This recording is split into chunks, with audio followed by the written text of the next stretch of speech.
UK PM May seeks to end Brexit stalemate after winning confidence vote.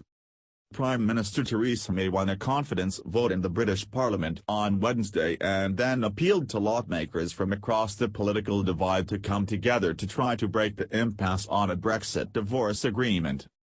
Lawmakers voted 325 to 306 that they had confidence in May's government, just 24 hours after handing her European Union withdrawal deal a crashing defeat that left Britain's exit from the bloc in disarray. With the clock ticking down to March 29, the date set in law for Brexit, the United Kingdom is now in the deepest political crisis in half a century as it grapples with how, or even whether, to exit the European project it joined in 1973. After the results of the confidence vote were announced to cheers from her Conservative lawmakers, May said she believed Parliament had a duty to find a solution that delivered on the 2016 Brexit referendum result. But with lawmakers, MPs, deadlocked on the way forward, the United Kingdom could face a disorderly no-deal Brexit, a delay to Brexit, or even another referendum on membership. Now MPs have made clear what they don't want. We must all work constructively together to set out what Parliament does want, May said in a statement outside her Downing Street office. That's why I am inviting MPs from all parties to come together to find a way forward. This is now the time to put self-interest aside. After the confidence vote, May met several party leaders, but the main opposition leader, Labour's Jeremy Corbyn, refused to hold talks unless a no-deal Brexit was ruled out. The votes on Tuesday and Wednesday brought into sharp relief the problem May faces, trying to win over pro-EU supporters in her own and other parties without alienating those who keep her in power, for instance, by giving up the no-deal Brexit that they see as a crucial bargaining chip.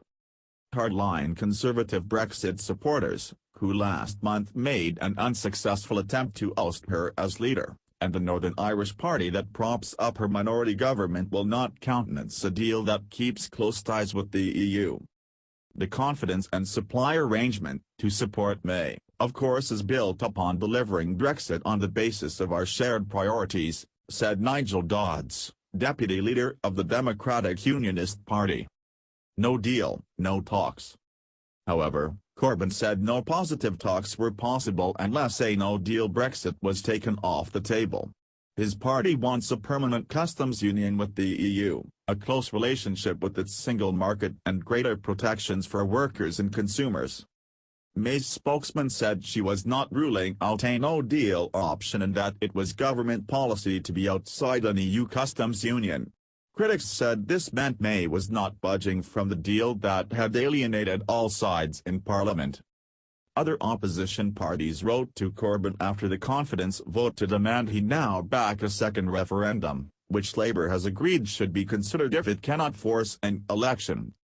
However, he and other senior political figures fear that stopping Brexit could alienate the 17.4 million people who voted to leave. Sterling GBP equals D3 was trading just off two-month highs against the euro after May won the confidence vote, with many investors believing the prospect of a no-deal exit had receded as Parliament hardened its stance against it. GBP/.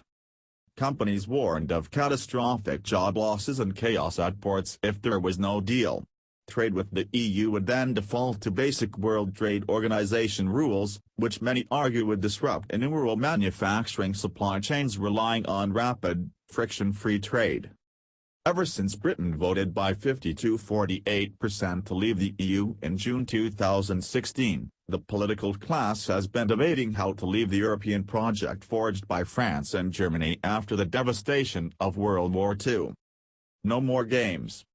Tuesday's crushing defeat appears to have killed off May's two-year strategy of forging an amicable divorce in which a status quo transition period would be followed by Britain operating an independent trade policy alongside close ties to the EU, the world's biggest single market. Other members of the EU, which combined has about 6 times Britain's economic might, called for discussion but indicated there was little chance of fundamental change to the deal May had negotiated. German Foreign Minister Heiko Maas said that the time for playing games is now over. For the EU, already reeling from crises over debt and refugees, Brexit may be the biggest blow in its 60-year history, though its 27 other members have shown remarkable unity on the issue. Brexit supporters anticipate some short-term economic pain but say Britain will then thrive if cut loose from what they cast as a doomed experiment in German-dominated unity. Opponents of Brexit say it is folly that will weaken the West, make Britain poorer and torpedo what remains of its post-imperial clout. Do not forget to subscribe to the channel and open notifications for more.